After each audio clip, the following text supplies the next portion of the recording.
You won't believe this one. My grandpa has lived on his ranch for over 50 years.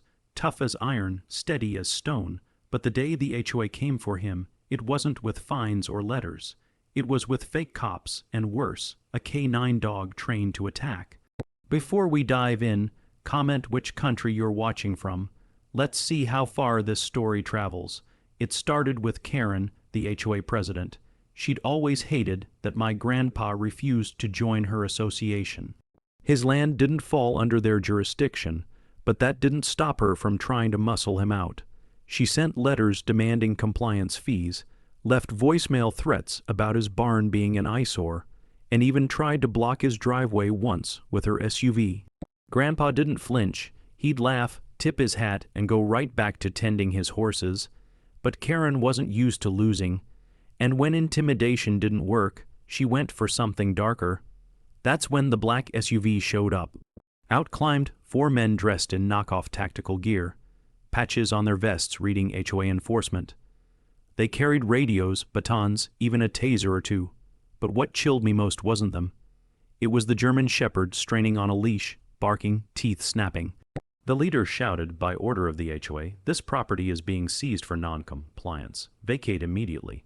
Grandpa didn't even move from his porch chair. He leaned forward on his cane, eyes steady. "Boys," he said, calm as ever, "you're trespassing. Texas Penal Code 30.05 makes that a crime. You've got 5 seconds to turn around." They laughed. "We don't answer to you, old man." Then Karen's voice rang out from behind them. She'd pulled up, standing smugly by the SUV. "Get him off that porch," she ordered, "and if he resists, let the dog loose." My blood ran cold. The handler unclipped the leash. The German shepherd lunged straight at my grandpa. Neighbors screamed. Some ran for their phones to record, but what happened next froze everyone in place. The dog skidded to a stop just feet away, tail wagging. Then, to Karen's horror, it ran straight past the fake cops and leapt into my grandpa's arms. The whole yard gasped. Turns out, this wasn't some random attack dog. It was Duke, the same K9 my grandpa had trained years ago while volunteering with the county sheriff's department. The same dog that had once saved him from a rattlesnake in the pasture. And now, in front of the whole neighborhood, Duke had remembered him. The whole street froze at the sight. That German shepherd, unleashed with hate in its eyes, had turned soft the moment it saw my grandpa. Karen's smirk fell off her face like a mask slipping. The fake HOA enforcers didn't know what to do.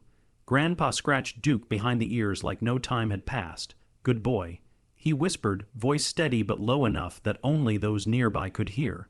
Neighbors started whispering, then shouting. "That's not right." One woman yelled. They tried to sick a dog on him. Phones were up everywhere, recording. Karen, panicking, waved her arms. "What are you all doing just standing there? Take him down. That barn's a violation, and that old man is trespassing on his own land." Even her fake cops hesitated. One muttered, "Ma'am, the dog isn't following." Karen snapped back, "Then make him." Grandpa finally stood. He wasn't a frail old man in that moment. He was the same man who'd raised me, the one who fought for everything he had. The one who taught me that real strength didn't come from fists, but from never backing down. He tapped his cane on the porch and pointed squarely at the men in their phony uniforms. "You boys crossed a line," he said, voice carrying across the yard. "Ordering a dog to attack. That's animal cruelty under Texas Penal Code 42.092, and setting him on me, that's assault with a deadly weapon. You think those radios and patches make you lawmen? They make you criminals." The slash handler shifted nervously. Duke growled at his feet, ears flat, like he'd already chosen a side, but Karen wasn't done. "Shut him up," she screamed. "You work for me." That was her mistake. Those words, caught on every neighbor's phone, shattered the illusion. These weren't officers. They weren't even volunteers. They were thugs she'd paid to play dress up, and everyone watching knew it. Now, if you're enjoying this HOA story so far, like and subscribe because the story is only going to get better. One of the fake cops, the one clutching a crowbar, finally stepped forward. "Old man, last chance. Move or I move you." Grandpa didn't flinch. He just raised his hand slowly, not in fear, but in command. Duke responded instantly. With a sharp bark, the dog leapt, not at my grandpa, but at the thug with the crowbar. The man went sprawling into the dirt, weapon flying from his hands. The crowd erupted cheers, gasps, phones flashing like paparazzi. Karen screamed, "Call it off," but there was no stopping it now. Duke stood guard in front of my grandpa, hackles raised, growling at the other enforcers, who suddenly weren't so eager to advance. And just then, the sound of sirens cut through the chaos.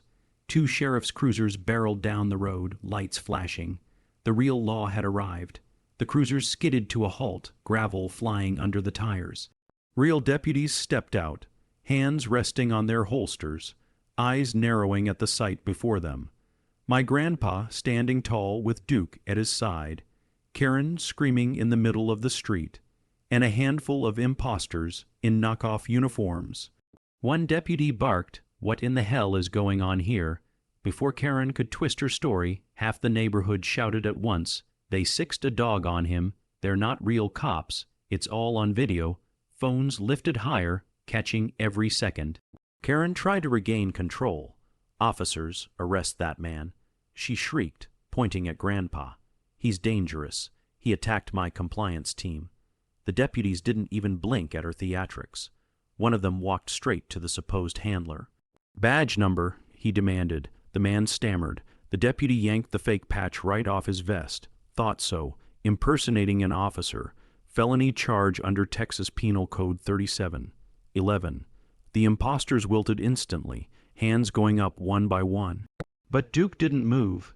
He stayed planted by Grandpa's side, steady and protective, as if he'd been waiting his whole life for this reunion. Grandpa knelt slowly, resting his weathered hand on the shepherd's head. "Easy, boy, it's all right now," he said, his voice cracking but carrying all the weight of memory.